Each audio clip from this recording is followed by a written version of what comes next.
Les tengo una pregunta que posiblemente todos muy rápidamente la respondan en sus mentes. Y es que si ustedes creen en el poder del Espíritu Santo. Y más que todo lo que estoy preguntando con eso es si el Espíritu Santo todavía actúa en la vida de los creyentes, en cada uno de nosotros para la edificación de la iglesia.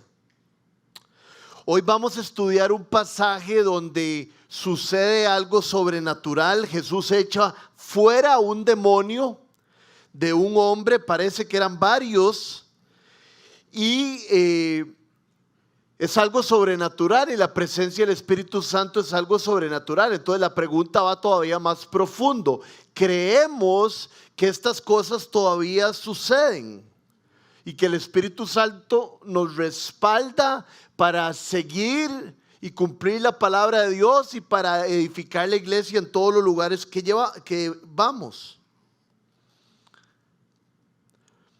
Nuestra iglesia en su declaración de fe dice que creemos en el continuismo.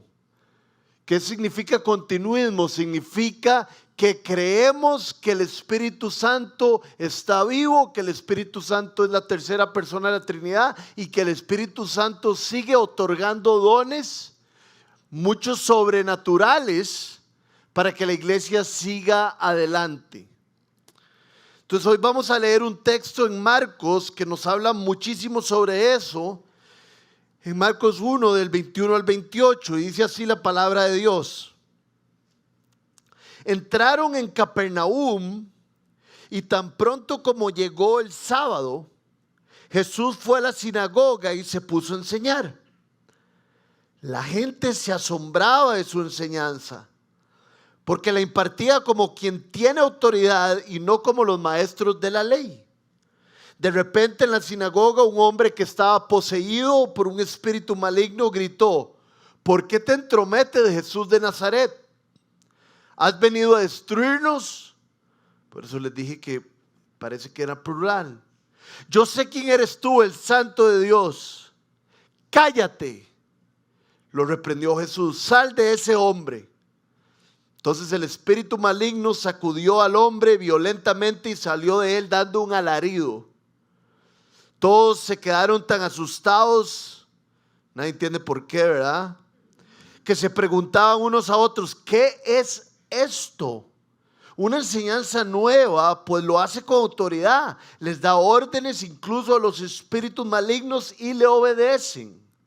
Como resultado, su fama se extendió rápidamente por toda la región de Galilea. El pasaje nos empieza describiendo que están en Capernaum. Si recordamos las enseñanzas pasadas, Jesús va como en el lago de Galilea y empieza a llamar a sus primeros discípulos. El lago de Galilea, Capernaum es un pueblo que queda a la par del lago de Galilea, y por eso esta cercanía en la narrativa que estamos viendo.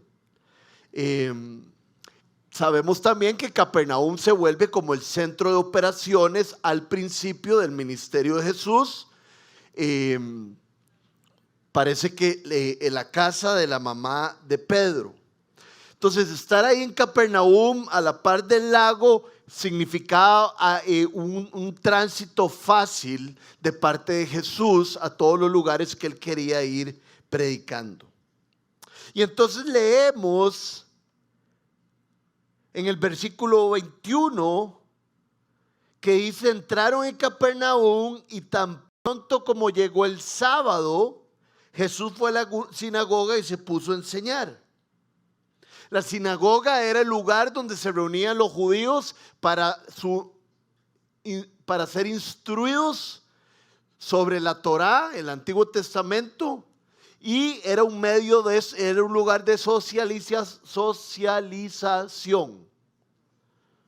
O sea, era como decir la iglesia y a la par el centro parroquial, donde se hacen los bailes y todo eso.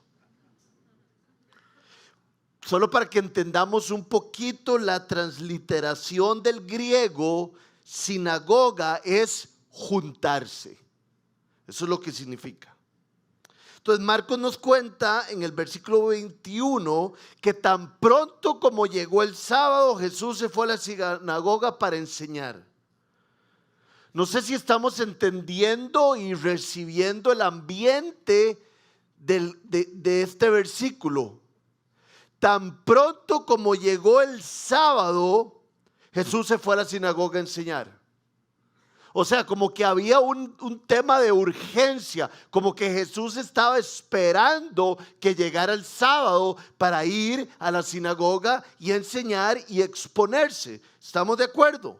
Tan pronto como llegó el sábado, se fue a la sinagoga para enseñar. Es evidente que Jesús estaba esperando esta oportunidad de exposición. El ministerio de Jesús, como Manuel lo sabe hacer bien, yo no. El ministerio de Jesús es así. Primero Jesús se revela, empieza su ministerio y es muy abierto acerca de lo que él viene a hacer. Pero conforme su ministerio va avanzando, empieza a perder tanta visibilidad al propósito. Entonces aquí está empezando. ¿Vieron lo que me costó hacer esto tan simple? Entonces aquí Jesús está empezando, entonces va a la sinagoga, el lugar lleno de judíos, y predica. O sea, no estaba así todavía, más bien quería que lo vieran y que lo escucharan, quería darse a conocer. Entonces, ¿qué pasaba en la sinagoga? Bueno, los relatos más antiguos dicen que la sinagoga, cuando había una celebración, el orden de la celebración era así. Había unas oraciones, había una lectura de la ley y de los profetas, y también había una lectura del Targum. ¿Qué es el Targum? Era la interpretación de la ley. Todavía ellos siguen con todos estos documentos. Y después una enseñanza sobre todos estos textos y una bendición de cierre. Pero la costumbre judía permitía, entre todos estos diferentes pasos, que si había algún maestro, los fariseos le permitían dar una enseñanza. Si había algún maestro cerca, le daban la oportunidad de enseñar. Posiblemente Jesús enseñó este día después de que se leyeran la parte de los profetas. Y vean qué impactante lo que dice el versículo 22. La gente, ya él estaba enseñando y decía, la gente se asombraba. Piensen en lo que significa asombrarse de su enseñanza, porque la impartía como quien tiene autoridad. Y quiero que vean esto porque es muy importante, como quien tiene autoridad y no como los maestros de la ley. O sea que la gente estaba sorprendida no solo por la enseñanza de Jesús, sino que la enseñanza de Jesús comparada a la de los maestros de la ley, por eso se sentía tanto también la autoridad de Jesús. Dice que la gente estaba admirada. Vean lo que significa admirar en un diccionario normal. Admirar es contemplar con interés y placer algo de cualidades extraordinarias. Entonces, los que estaban presentes ese día contemplaban con interés y placer algo extraordinario, que era la enseñanza de Jesús. Era una enseñanza con una autoridad que ellos nunca habían conocido. Y se compara con la enseñanza que daban los maestros de la ley. Entonces, la pregunta es, ¿qué es lo que hace la gran diferencia? ¿Por qué Jesús predica con tanta autoridad? Y por qué al ser comparado con la enseñanza de los maestros de la ley, esto es insignificativo. Y para esto creo que es importante comentarles unas palabras que nos hacen entenderlo más fácil. En griego hay 3 palabras que se utilizan en algunas ocasiones, no todo el mundo las utiliza, yo las utilizo porque las aprendí hace unos años y me ayudan mucho, creo que a ustedes les va a ayudar.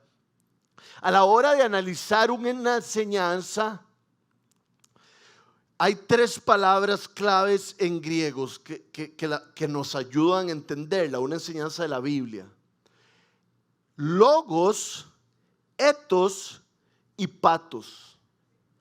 Logos significa, ¿verdad? Logos es la palabra, ¿verdad? Y el logos. Logos es la palabra. Cuán fiel es la enseñanza al logos, a la palabra de Dios. Ethos es la ética. Cuán fiel es el que está enseñando a lo que enseña. Y la tercera palabra, patos, es pasión. ¿Con cuánta pasión se está enseñando? Entonces, de fijo, creo que Jesús demostraba gran autoridad porque enseñaba el logos bien, porque enseñaba con ética, había cumplido y cumpliría lo que predicaba y enseñaba con mucha pasión. Entonces yo me imagino que los maestros de la ley eran lo contrario. Los fariseos estaban largo de esto. Leemos que los fariseos ponían grandes cargas en los judíos, cargas que ni siquiera ellos podían cargar. O sea, predicaban cosas que ni ellos podían hacer. No había ética, no había ethos.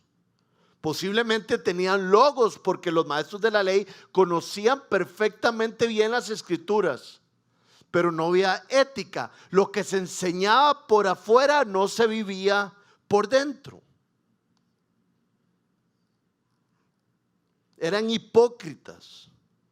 La enseñanza de Jesús era totalmente diferente. Los estadounidenses tienen un dicho que lo voy a decir en inglés.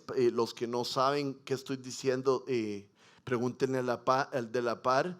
Dice que alguien ético es alguien que walks the talk, alguien como que camina sobre su enseñanza, ¿verdad? Sobre lo que dice. Y hay algo demasiado poderoso en tener ética, en vivir lo que uno dice. Creo que genera en uno confianza y genera en uno valor. Entonces, a la hora de expresarse, uno tiene autoridad porque no es una persona que se tiene que estar escondiendo de nada. Jesús llega en el Sermón del Monte y dice: ustedes han escuchado, pero yo les digo.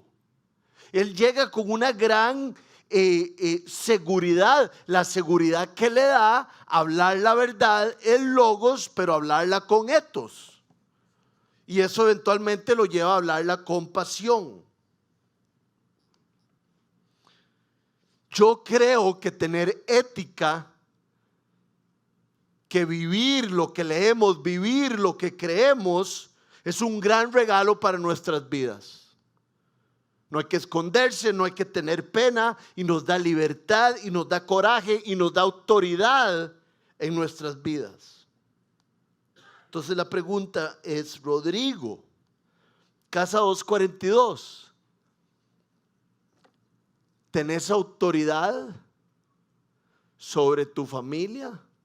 ¿Tenés autoridad sobre tus primos? ¿Tenés autoridad en tu trabajo? No estoy hablando de ser jefe, estoy hablando de tener el coraje y tener la tranquilidad de que yo vivo con todas estas personas las cosas que digo que creo.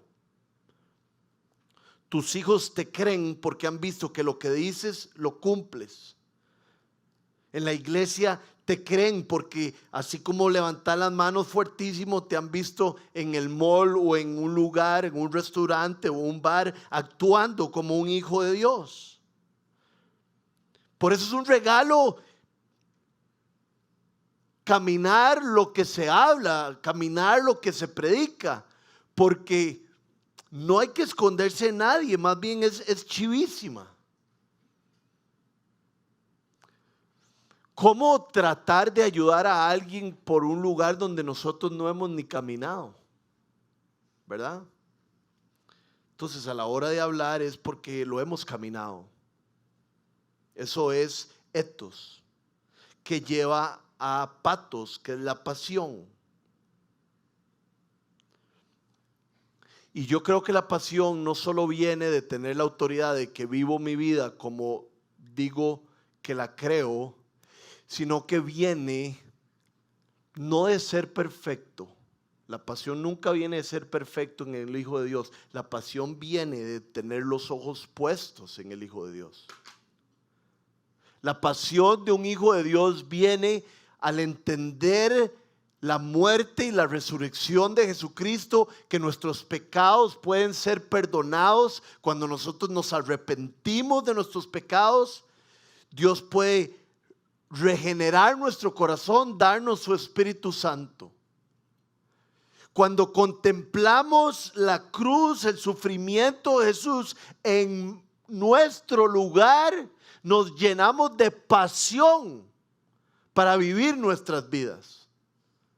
Entonces eso era lo que tenía Jesús de fijo, diferente a los maestros de la ley. ¿Quién es este que enseña con tanta autoridad? De ahí, es este que conoce perfectamente bien las escrituras que está exponiendo. Es este que ha vivido enfrente de nosotros por un tiempo y después va a vivir enfrente de nosotros literalmente todo lo que dice, y es este que está apasionado por el Dios que predica.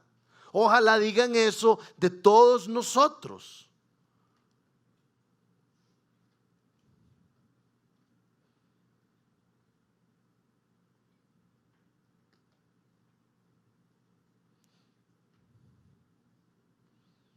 Dice un versículo: ustedes han crecido con el mensaje de la fe y han seguido la buena enseñanza. Ahora pásenla a los seguidores de Jesús y serán un buen siervo de Jesús. Ustedes han crecido con el mensaje de la fe y de la buena enseñanza. Entonces, si hemos crecido con el mensaje, tenemos el logo y la buena enseñanza, ahora vivámosla y pasémosla a los demás. Cuando Dios nos habla al corazón y el Espíritu Santo nos exhorta, surge pasión en nosotros, ganas de acercarnos a lo que Dios nos está llamando.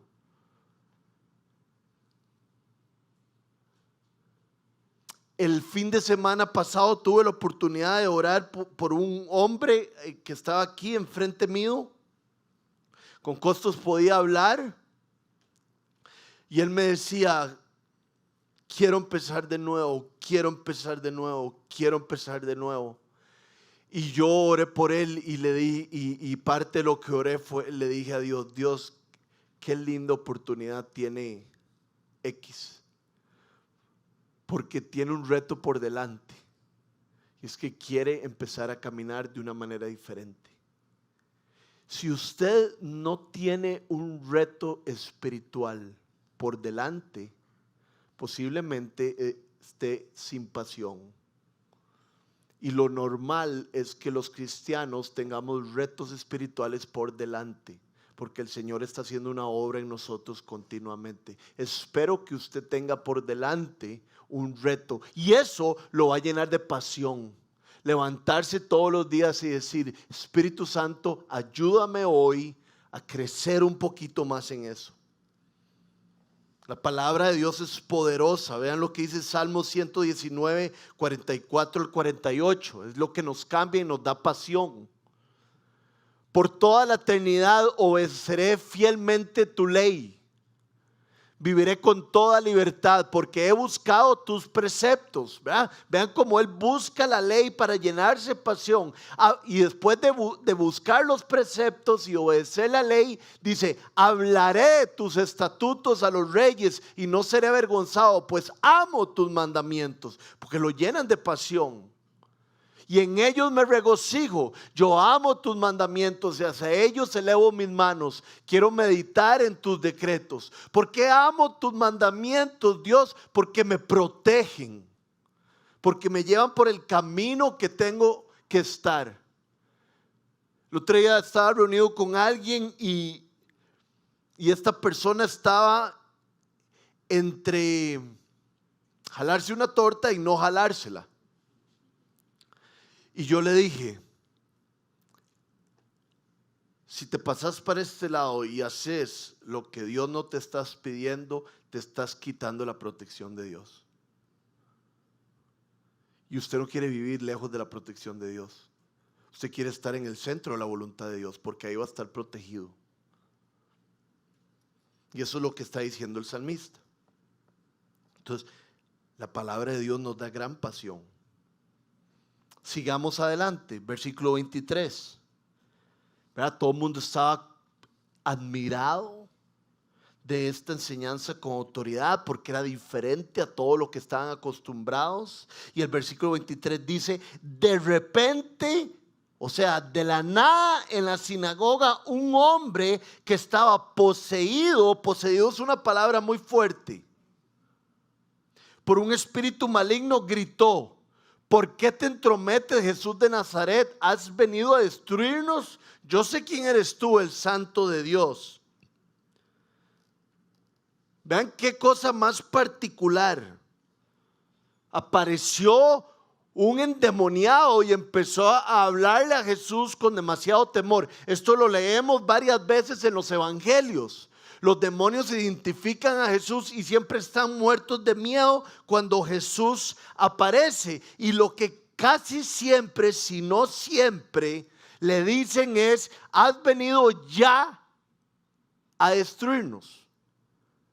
Porque dicen ya, porque ellos saben que un día serán destruidos y que Dios reinará totalmente sobre toda la creación. Parece que a veces lo tienen muchísimo más claro que yo y que algunos de ustedes. Ellos saben que va a haber un día de juicio y un día de victoria y que vamos a volver al jardín. Vean lo que dice Colosenses 2:15. Cristo en la cruz desarmó. Le quitó las herramientas, le quitó las armas a los poderes y a las potestades. Y por medio de Cristo los humilló en público al exhibirlos en un desfile triunfal. Parece que en el mundo espiritual Cristo se burló, desarmó a los espíritus y a las potestades, y un desfile triunfal, o habrá también un desfile triunfal cuando Él venga.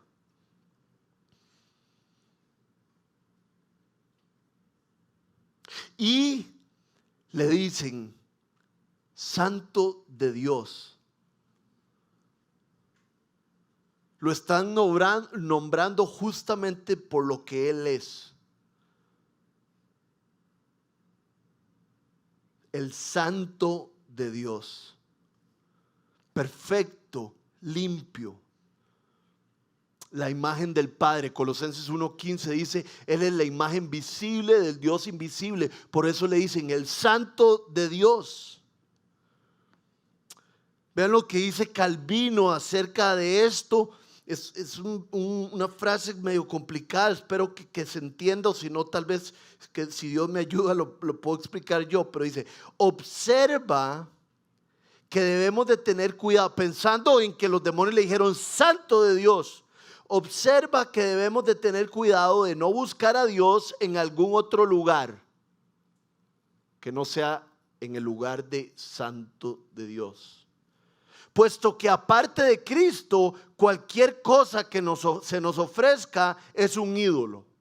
O sea, lo que está diciendo Calvino es, si usted no pone a Jesús como el Cristo, como el Mesías, lo está poniendo como un ídolo. O sea, que Jesús solo puede ser nombrado y solo puede estar puesto como el Santo de Dios. Inclusive los demonios lo ponen ahí, ¿verdad? Dice Santiago que los demonios ante él tiemblan. Y hoy leímos al principio de la celebración, ¿verdad?, que él es temible. Y entonces uno se debe preguntar, ¿veo yo a Dios de esa manera?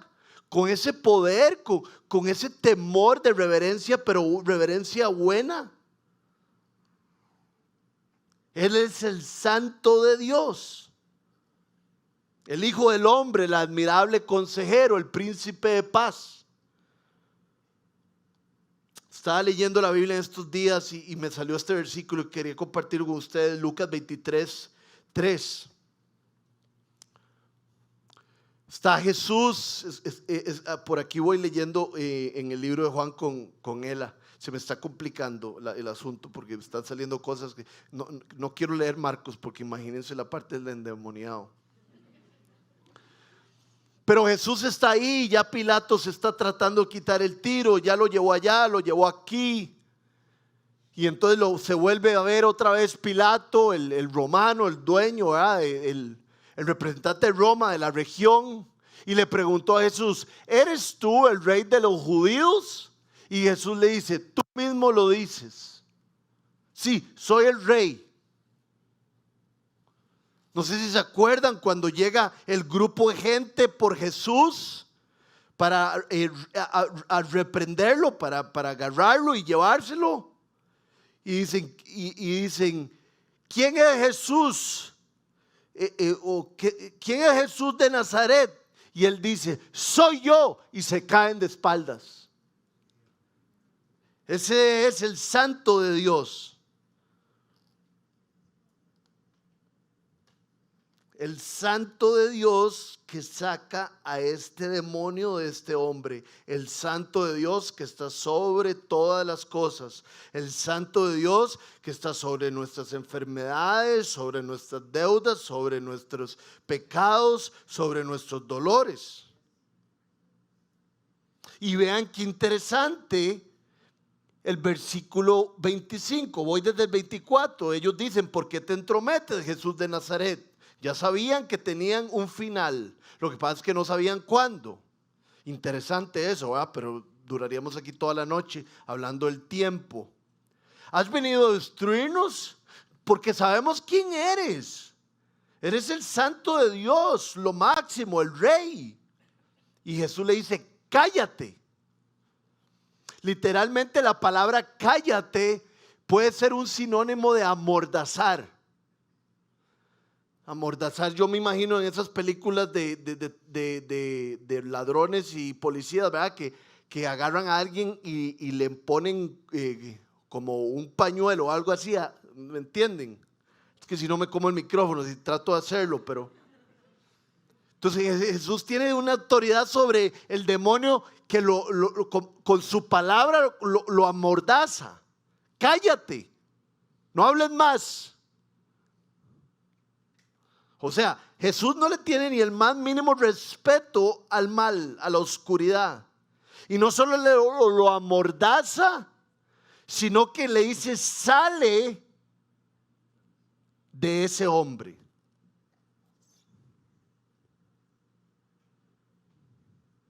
Hay algo que entender, que lo que está en juego en nuestra vida espiritual no es un territorio o no es un botín, no es un tesoro, son las almas de los seres humanos.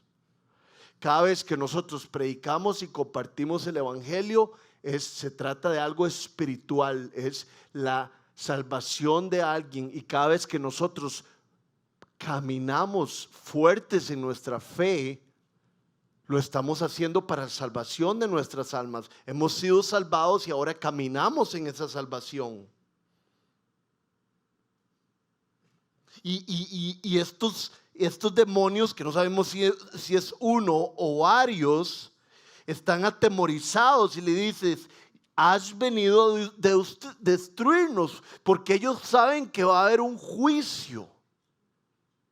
Y es muy importante que todas las personas que están aquí, cristianas, seguidores de Jesús o no seguidores de Jesús, sepan que la Biblia enseña que va a haber un juicio. Jesús va a aparecer y va a juzgar a las ovejas de las cabras, a los que tienen fe en Él y a los que no tienen fe en Él. Y a cada uno lo va a ubicar en una parte de la eternidad. Unos van a estar eternamente con Él, los que lo hayan reconocido como Señor, y unos van a estar eternamente lejos de Él. Y entonces la persona que está aquí debe de imaginarse que el juicio va a ser en cualquier momento. Y yo creo que debería asegurarse que en ese juicio Jesús le va a decir: entra conmigo al cielo. Y si usted no sabe dónde irá en el juicio, yo le tengo buenas noticias. El que pone su fe en Jesucristo, el que lo hace Señor y lo sigue, será salvo. Y en el juicio pasará con las ovejas y no con las cabras. Tenemos la salvación. Me puse a pensar, ¿verdad? Jesús le dice: cállate, sal de ese hombre. Y el demonio obedece de inmediato. Y yo dije: pucha, yo no obedezco de inmediato un montón de veces. El demonio obedece de inmediato. ¿Y yo? ¿Y ustedes? Qué lindo pensar también qué paciencia la del Señor conmigo, ¿verdad? Este pasaje, Marcos 1:26, ¿verdad? Porque esta historia la encontramos también en otro evangelio, en el evangelio de Lucas. Pero en el evangelio de Lucas, quiero leerles el versículo 26 del Marcos 1:26. Entonces, cuando Jesús le dijo: cállate, sal, no tenía nada que hacer más que obedecer. Entonces el espíritu maligno sacudió al hombre violentamente y salió de él dando un alarido. En Lucas no dice que dio un alarido, pero en Marcos dice que dio un alarido. Y yo quiero pedirles, esto es parte de aprender a leer la Biblia, que se imaginen esta situación. Jesús le dice: cállate, sal, y este hombre se empieza a menear. Sale y grita. No sé si gritar, a mí me suena alarido mucho más que gritar. Y no sé si fue por chicha o por, no sé por qué él gritó. Dice el versículo 26.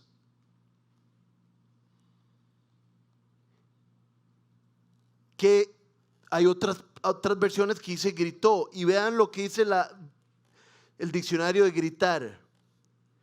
Gritar se define como llamar en auxilio. Imagínense el pavor que tenía este demonio, que estaba gritando alaridos pidiendo por auxilio, porque el Hijo de Dios lo estaba amordazando.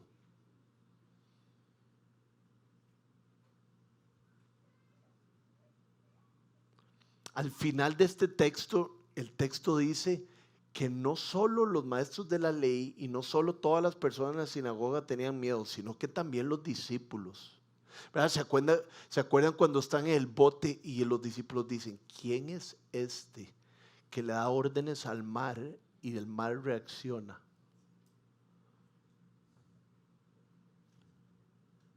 ¿Se imaginan esta escena? Estar enfrente de todo esto que está pasando.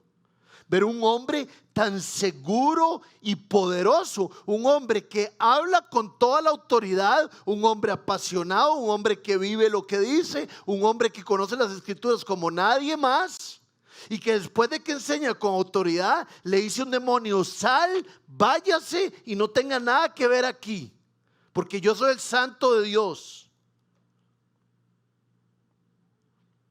Vean lo que dice Lucas 4:36 al 37, que es el equivalente de Marcos 1:27.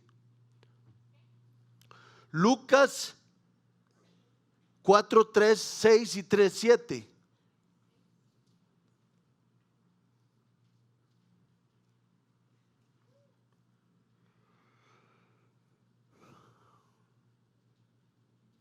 Si eres el Hijo de Dios, le propuso el diablo, dile a esta piedra que se convierta en pan.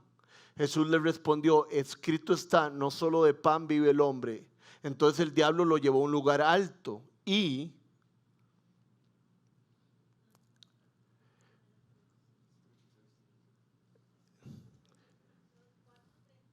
4, 36 y 37. Tranquilos, no se preocupen, vamos bien. Lucas 4, 36 y 37. Todos se asustaron después de que Jesús habló y se decían unos a otros, ¿qué clase de palabra es esta? Con autoridad y poder les da órdenes a los espíritus malignos y salen. Y se extendió su fama por todo aquel lugar. Esto es exactamente lo que está pasando en el 27. Todos se quedaron tan asustados que se preguntaban unos a otros, ¿qué es esto? Una enseñanza nueva, pues lo hace con autoridad. Vean qué increíble esto. No se lo pierdan.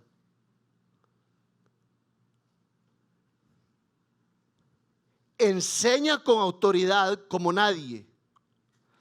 Expulsa a un demonio, lo calla y lo expulsa y demuestra su poder sobre los demonios. Y la reacción de los que están presentes no es inmediatamente, ¿viste cómo sacó un demonio? ¿Qué es lo que primero que dicen? ¿Qué enseñanza es esta? O sea, la enseñanza fue de tal autoridad y el Espíritu Santo estaba ahí de tal manera que fue igual de impactante para ellos como cuando expulsó al demonio. ¿No me creen? Se los leo otra vez. Entonces el espíritu maligno fue sacudido al hombre violentamente y salió de él dando un alarido. Versículo 27. Todos se quedaron tan asustados que se preguntaban unos a otros, ¿qué es esto? ¿Expulsó un demonio? No. ¿Qué es esto? Una enseñanza nueva. Pues lo hace con autoridad. Y ahora sí, les da órdenes incluso a los espíritus malignos y lo obedecen. O sea, aquí estamos aprendiendo también del poder de la palabra de Dios.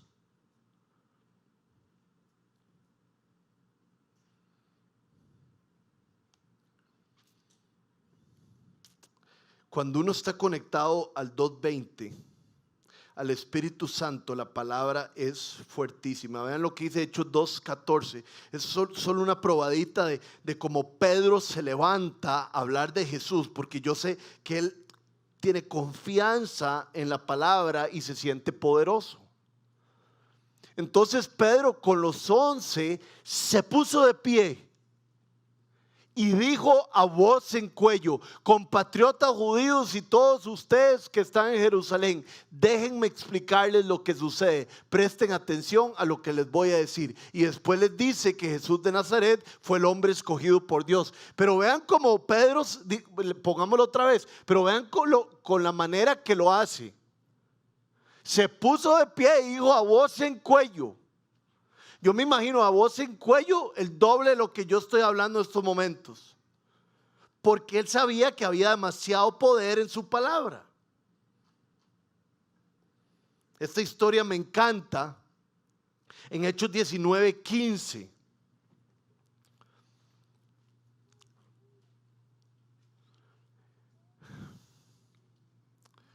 ¿Cómo hago para resumirles? Había un hombre que tenía un espíritu maligno y unos hombres que no habían puesto su fe en Jesús, o sea, que no tenían ninguna autoridad sobre el mundo espiritual, porque solo el que pone su fe en Jesús tiene autoridad sobre el mundo espiritual. Llegaron estos dos babosos y le dijeron a este hombre que estaba poseído: sal. Y el espíritu maligno les dijo: conozco a Jesús y sé quién es Pablo, pero ustedes, ¿quiénes son?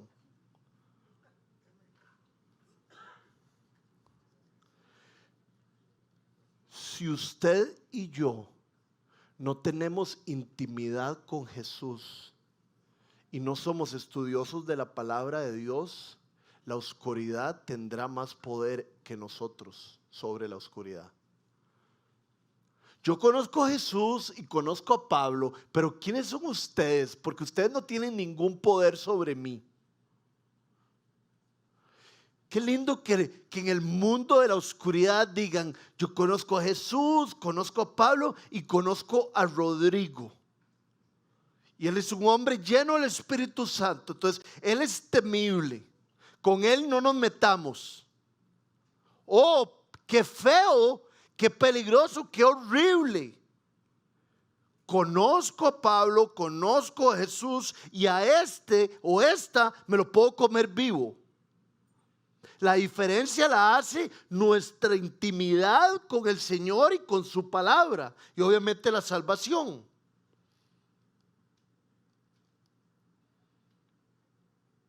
¿Y qué pasa al final? Cuando hay etos, cuando hay logos, cuando hay patos. ¿Les dio risa o no? Cuando hay pelícanos. No, todavía no lo entendieron. Cuando hay etos, cuando hay logos y cuando hay patos. No hay patos, obviamente. Estamos hablando en griego porque somos muy educados aquí. ¿Qué pasa cuando están estas tres cosas? Cuando hay pasión, cuando hay ética, cuando hay integridad y cuando hay conocimiento de la palabra de Dios. 28. Y lo dice demasiado claro.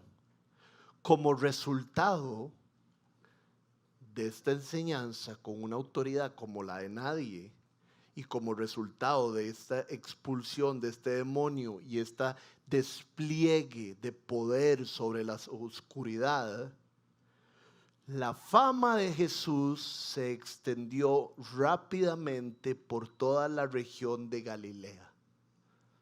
O sea, cuando hay etos, cuando hay logos y cuando hay patos en nuestras vidas, la fama de Jesús se extiende por los lugares donde nosotros vamos. Y Jesús, eso es lo que quiere: ser visto como el Señor. Termino con una historia. Un hombre caminaba por Nueva York y había una nevada muy fuerte. Y este hombre tenía unas maletas muy grandes y le estaba costando demasiado llevar las maletas en media nieve y en media mojazón y todo. Iba para el lugar donde salen los trenes, ¿cómo? No en inglés, en español. La estación de trenes de Nueva York, ¿verdad? Que es famosísima. Y entonces iba ahí poco a poco y ya casi llegaba, pero parecía que se iba a desmayar. Y llegó un hombre y le dijo: yo sé para dónde va usted va para la estación de trenes, yo también, entonces yo le ayudo. Y le tomó unas maletas y lo ayudó. Y cuando llegaron, el hombre que estaba casi desmayado le preguntó al hombre, al acompañante, y le dijo: ¿cómo se llama usted que me ha ayudado tanto? Esa es una historia real. Y el hombre que le había ayudado le dice: mi nombre es Teddy Roosevelt. Teddy Roosevelt había sido un presidente de los Estados Unidos. Y entonces uno dice: qué bendición haber recibido la ayuda de un hombre tan famoso y que fue tan poderoso. Pero qué tan maravilloso comparado con esto puede ser recibir la ayuda del Espíritu Santo que fue enviado a nuestras vidas para caminar hasta que el Señor nos llame. Entonces, ni Teddy Roosevelt, ni Michael Jordan, ni Keylor Navas. Y a veces los buscamos más a ellos, me incluyo, que al Espíritu Santo. ¡Uy, qué gran ayudador! ¡Qué lindo! Mi amor, ¿sabes quién me ayudó hoy con las maletas en el tren? Teddy Roosevelt. Y qué rico decirle, ¿sabes quién me ayudó hoy? En el día, el Espíritu de Dios. Y eso es lo que Dios nos está dando hoy. ¿Cuál es la enseñanza? Porque a mí me regañan siempre que predico, porque predico un montón de cosas, no predico una enseñanza. ¿Cuál es la enseñanza de hoy? Por favor, alguien dígame y les voy a comprar una chocoleta. La enseñanza del día de hoy es que Cristo es el Santo de Dios y que el Padre, el Hijo y el Espíritu Santo están sobre todas las oscuridades y sobre todas las tinieblas. Y un día va a venir un juicio, todos los que tengamos fe en Cristo lo vamos a pasar porque Él es la imagen de Dios. Y Él nos va a llevar a buen puerto, porque no hay nada, ningún obstáculo que pueda interferir con sus planes. Porque Él le dice a los demonios qué hacer y los demonios le hacen caso. Él le dice al diablo qué hacer o qué no hacer y el diablo tiene que hacerle caso. Es más grande el que vive en nosotros que el que vive fuera de nosotros.